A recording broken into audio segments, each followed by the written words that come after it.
영상으로 예배 드리시는 분들도 사랑하고 존경합니다. 오늘은 복 있는 사람은 이라는 제목으로 함께 하나님 말씀을 나누겠습니다. 오늘 시편 1편은 우리가 신앙생활을 많이 하신 분들께서는 굉장히 잘 알려진 본문입니다. 시편 전체가 150편으로 되어져 있는데 오늘의 1편은 그 서론에 해당되는 부분입니다. 의인은 복 있는 자, 악인, 죄인은 망하는 자로 비교하면서 시가 작성되어 있어요. 복 있는 사람은 시냇가에 심은 나무다. 그 결과는 형통하리로다. 악인들은 바람에 나는 겨다. 그 결과는 망한다. 시의 내용은 아주 짧고 임팩트가 있습니다. 그러나 시이기 때문에 그 함축되어져 있는 의미, 또 그 단어가 주는 의미에 대해서 우리는 세세하게 살펴볼 필요가 있어요. 사실 오늘도 하고 싶은 이야기가 많은데 딱 세 가지만 나누도록 하겠습니다. 제가 한 2주 동안 좀 죄에 대해서 이렇게 나눴는데 어떤 한 친한 전도사가 저한테 그러더라고요. 온 세대 예배가 아니냐, 초등학생도 있다고 하지 않았냐, 근데 너무 왜 이렇게 강하게 얘기하냐. 제가 저희 예정이랑 우리 중학생 친구들을 배려 못했던 것 같아서 너무 미안하고, 오늘은 조금 더 쉽게 말씀을 한번 풀어가도록 하겠습니다. 1절입니다. 복 있는 사람은 악인들의 꾀를 따르지 아니하며 죄인들의 길에 서지 아니하며 오만한 자들의 자리에 앉지 아니하고. 아멘. 시편 1편은 이렇게 시작합니다. 복 있는 사람은, 이렇게 시작해요. 너무나도 쉽고 익숙하게 읽히는 말입니다. 그런데 질문이 있어요. 시편 1편이 말하는 복은 무엇일까요? 무엇을 뜻할까요? 복은요, 잘 되는 것, 내 삶이 형통하게 되는 것, 물질의 축복, 건강한 것, 이런 것들이 우리가 이야기하는 복입니다. 그런데 성경에서 말하는 이 복은 물론 틀린 말은 아닙니다. 이것도 성경에서 복이라는 단어로 쓰여요. 그러나 오늘 시편 1편에 있는 이 복은요, 어쩌면 그것을 초월하는 의미인 것 같아요. 성경에서는요, 복이라는 단어를요, 크게 두 가지로 구분해서 사용합니다. 첫 번째는 바라크라고 하는 히브리어예요. 바라크라고 하는 이 히브리어, 복을 의미하는 이 히브리어는요, 하나님께서 인간에게 주시는 축복, 복이에요. 네, 인간이 쓸 수 없는 복입니다. 우리가 바라크라는 단어를 우리가 바라크를 서로 줄 수 없어요. 이 말은 무슨 말이냐? 하나님이 주시는 은혜라는 거예요.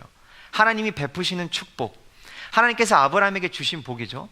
창세기 12장 2절에 내가 너로 큰 민족을 이루고 내게 복을 주어 할 때 이 복도 바라크입니다.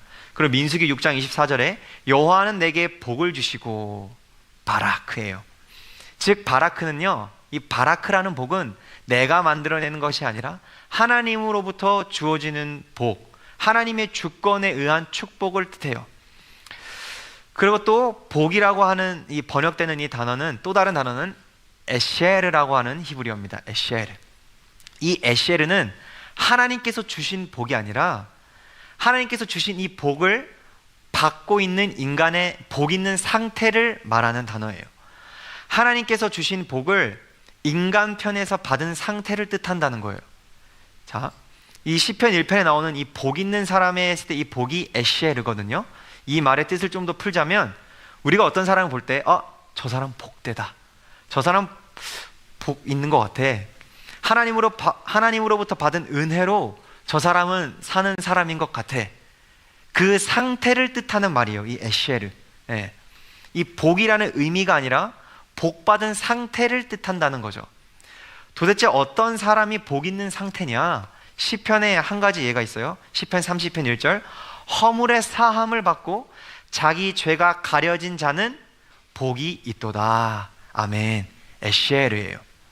어떤 사람이 복 있는 사람이라고요? 죄가 없는 사람이 아니라 허물의 사함, 죄 사함을 받은 사람, 그 사람이 복 있는 사람이라는 거예요. 그러므로 시편 1편의 복, 에쉐르는요, 돈, 상황, 성공, 그것만을 뜻하는 것이 아니라 하나님과 인간의 관계를 나타내는 단어입니다. 하나님과 인간의 관계를 나타내는 단어. 돈, 상황, 성공은 2차적인 거예요. 복된 상태, 오늘 본문이 말하는 복은 하나님과 관계 있는 사람이에요. 그러므로 복 있는 사람은 이라는 것은 하나님과 관계가 있는 사람은 이라는 뜻으로 해석하면 좋을 것 같아요. 하나님의 은혜로 우리를 구원하시고 죄를 용서하시고 하나님의 자녀 삼아 주셨기에 우리는 복 있는 사람, 하나님과 관계 있는 사람이라는 뜻입니다.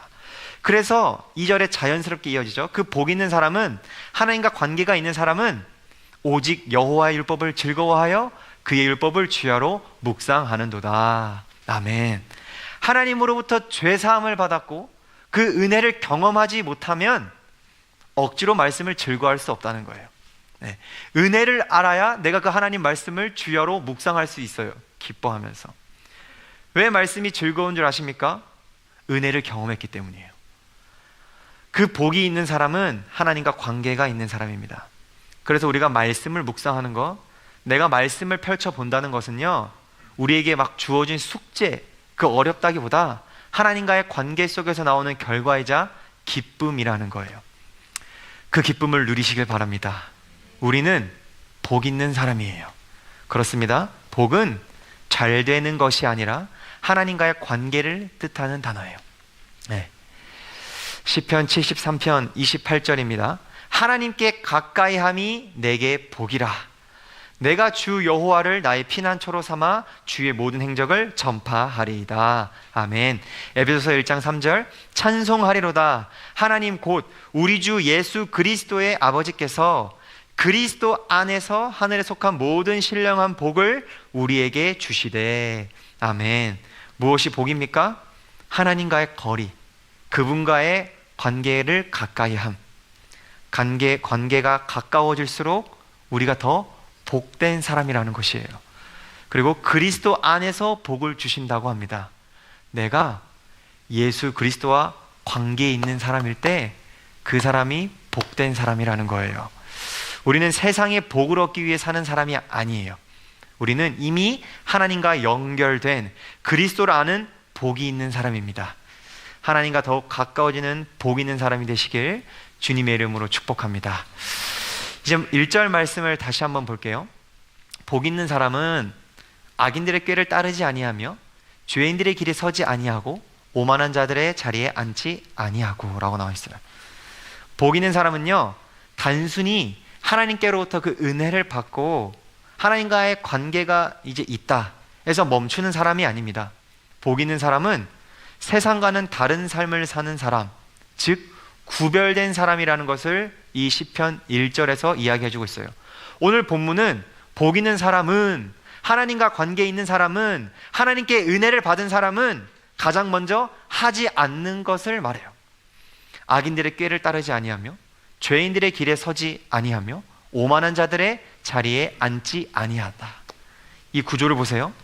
점점 더 죄의 깊이가 깊어지고 있어요. 처음엔 따르는 것입니다. 꾀를 따른대요.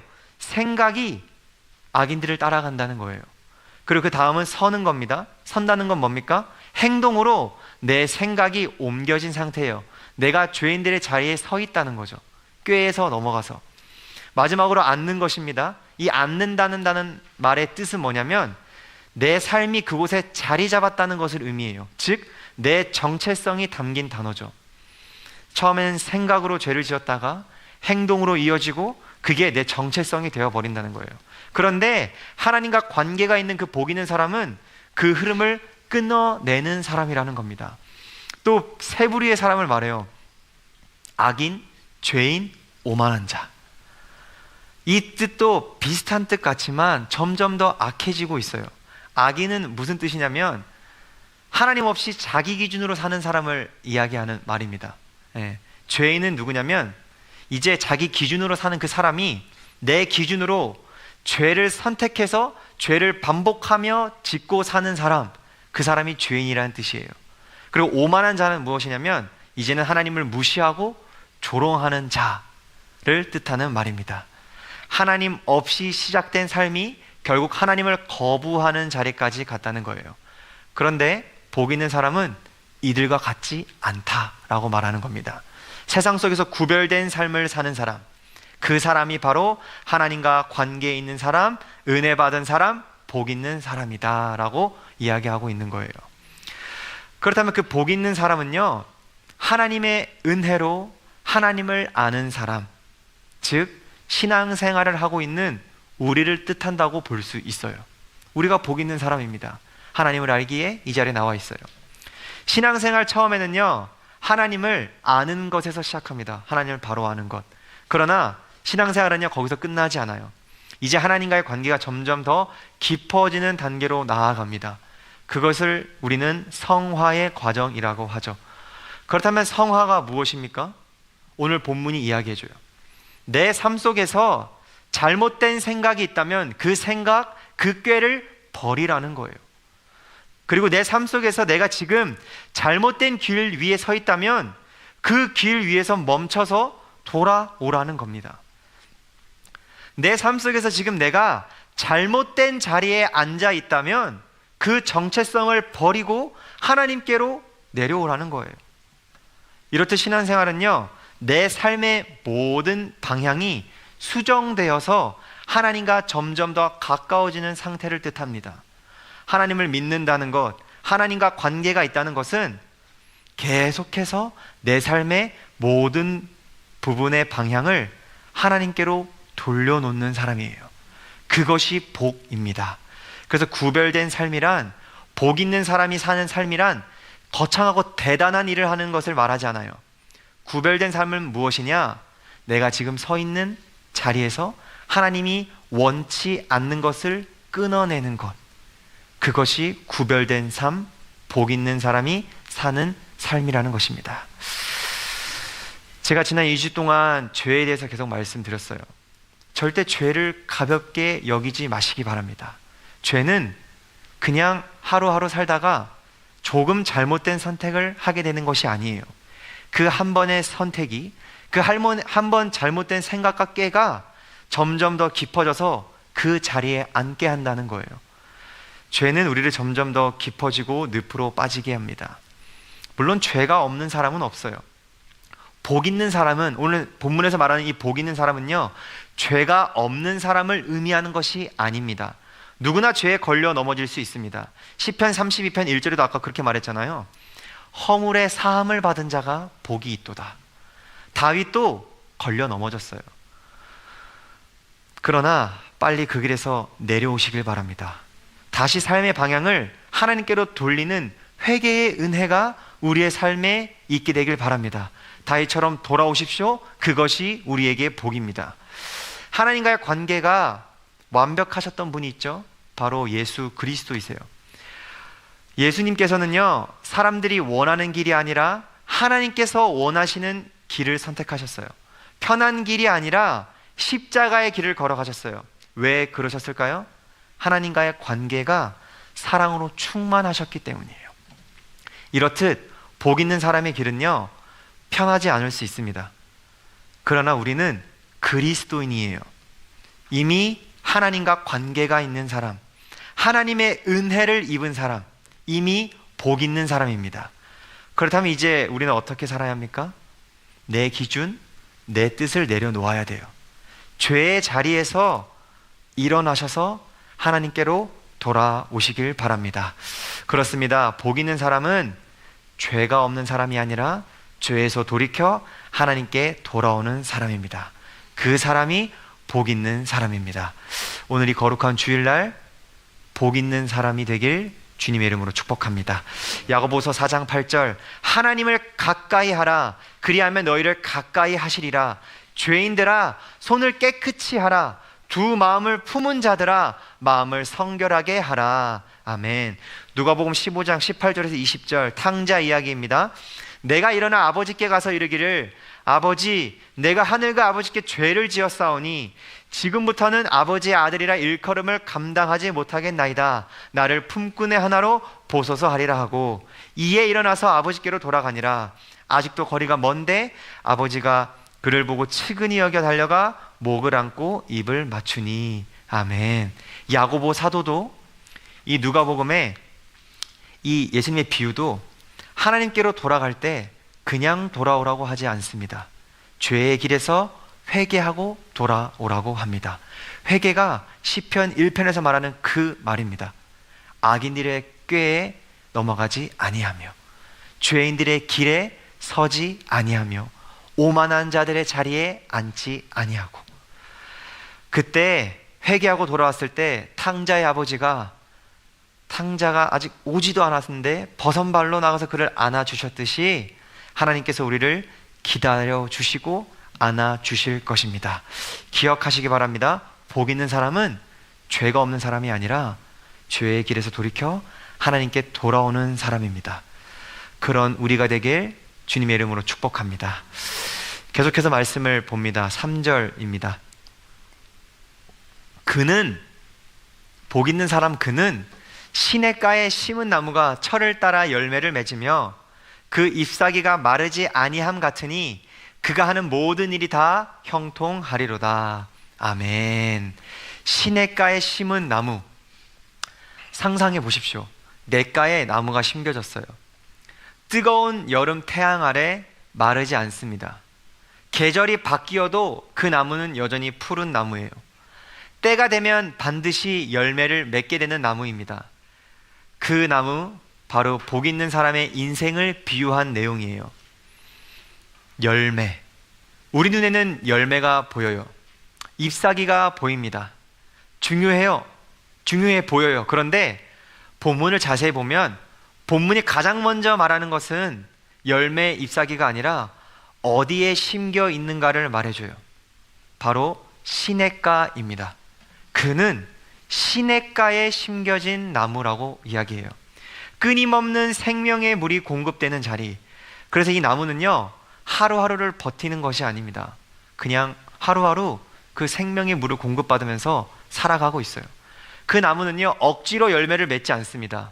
자연스럽게 열매가 나오는 것이죠. 저도 신앙생활을 할 때마다 답답할 때가 많습니다. 왜 나는 저러한 변화가 없지? 왜 나는 내 믿음이 더 자라나는 것 같지가 않지? 왜 나는 전도사인데도 불구하고 여전히 지난주, 지지난주와 똑같은 삶을 살까? 그런데 그 질문에 오늘 본문이 답을 해주고 있어요. 문제는 네 열매가 아니라 너의 뿌리이다 라는 거예요. 나는 지금 어디에 뿌리를 두고 살아가고 있는가? 나는 지금 어느 길에 서 있는가? 이것이 바뀌지 않으면 열매는 절대로 바뀌지 않습니다. 하나님 없는 인생은 오래가지 않아요. 하나님 없는 결단은 무너집니다. 하지만 하나님께 뿌리 내린 사람은 달라요. 뜨거운 태양 아래 더울 때도 그는 생명의 물을 공급받습니다. 강한 바람에 흔들릴 수도 있습니다. 그러나 뿌리가 지탱해 줍니다. 하나님께서 붙들고 계시기 때문입니다. 그리고 그 나무는 반드시 때가 되면 열매를 맺어요. 지금 당장의 열매가 보이지 않아도 괜찮습니다. 지금 당장의 변화가 보이지 않아도 괜찮습니다. 그러나 하나님께 뿌리를 내리고 있다면 반드시 때가 올 것입니다. 반드시 열매를 맺게 될 것이에요. 그리고 그 사람은 언젠가 반드시 성령의 열매를 맺는 삶이 될 것입니다. 그래서 하나님께서 우리에게 열매를 맺으라고 말하신 적이 없어요. 예수님도 너 열매 빨리 맺으라고 말한 적이 없습니다. 대신 말씀하시죠. 내 안에 거하라. 요한복음 15장 5절, 나는 포도나무요 너희는 가지라. 그가 내 안에 내가 그 안에 거하면 사람이 열매를 많이 맺나니 나를 떠나서는 너희가 아무것도 할 수 없음이라. 아멘. 내 안에 거하라라고 이야기해요.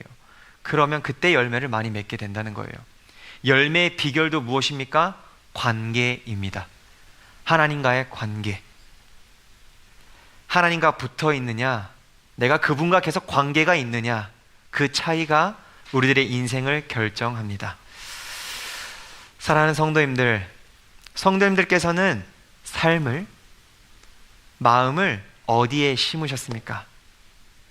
어쩌면 우리는 세상 속에 살면서 세상에서 누릴 수 있는 복을 위해서 내 마음이 그곳에 심겨져 있을 수도 있습니다.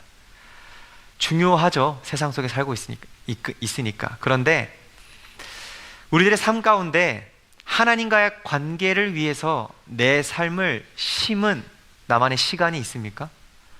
내 24시간 그 하루에 나는 하나님과 언제 관계를 하고 나는 하나님께 심겨져 있는 그 시간이 있냐, 그 말입니다. 열매가 없는 인생이 문제가 아닙니다. 하나님 없이 열매를 만들려고 하는 인생이 문제라는 거예요. 오늘 하나님께서는 저와 여러분을 부르십니다. 더 열심히 살라고 부르시지 않아요. 더 잘 살라고 좋은 열매를 맺으라고 부르시지 않아요. 내게로 와라. 내게로 와라. 그 부르심에 그 복된 자리에 나아가셔서 말씀 가운데, 기도하는 그 시간 가운데 주님을 경험하고 돌아가는 은혜가 있게 되길 주님의 이름으로 축복합니다. 그렇습니다. 복 있는 사람은 하나님께 뿌리 내려 열매 맺는 사람입니다. 가장 중요한 것은 뿌리입니다. 어디에 심겨져 있는가? 시냇가에 하나님께 관계하는 복 있는 우리 모든 시편교회 성도님들 되시길 주님의 이름으로 축복합니다. 예레미야도 그 관계에 대해서 이야기합니다. 예레미야 17장 7절. 그러나 무릇 여호와를 의지하며 여호와를 의뢰하는 그 사람은 복을 받을 것이라. 그는 물가에 심어진 나무가 그 뿌리를 강변에 뻗치고 더위가 올지라도 두려워하지 아니하며 그 잎이 청청하며 가무는 해에도 걱정이 없고 결실이 그치지 아니함 같으리라. 아멘. 빌립보서 1장 11절. 예수 그리스도로 말미암아 의의 열매가 가득하여 하나님의 영광과 찬송이 되기를 원하노라. 아멘. 내가 만들어낸 열매가 아닙니다. 예수 그리스도로 말미암아 맺히는 열매입니다. 말씀 속에서 예수님을 만나시고 그분으로 인해 변화되고 그분으로 말미암아 우리 삶에 열매가 맺히는 복 있는 인생이 되길 주님의 이름으로 축복합니다. 말씀을 정리합니다. 복 있는 사람은 이라는 제목으로 오늘 함께 하나님 말씀을 나누었습니다. 첫째, 복은 잘 되는 것이 아니라 하나님과의 관계를 뜻합니다. 에쉘, 하나님께 은혜를 입은 모든 성도님들 되시길 축복합니다. 둘째, 복 있는 사람은 죄가 없는 사람이 아니라 죄에서 돌이켜 하나님께 돌아오는 사람입니다. 시편 32편 기자의 그 고백처럼 죄사함을 경험하는 우리가 되길 축복합니다. 셋째, 복 있는 사람은 하나님께 뿌리 내려 열매 맺는 사람입니다.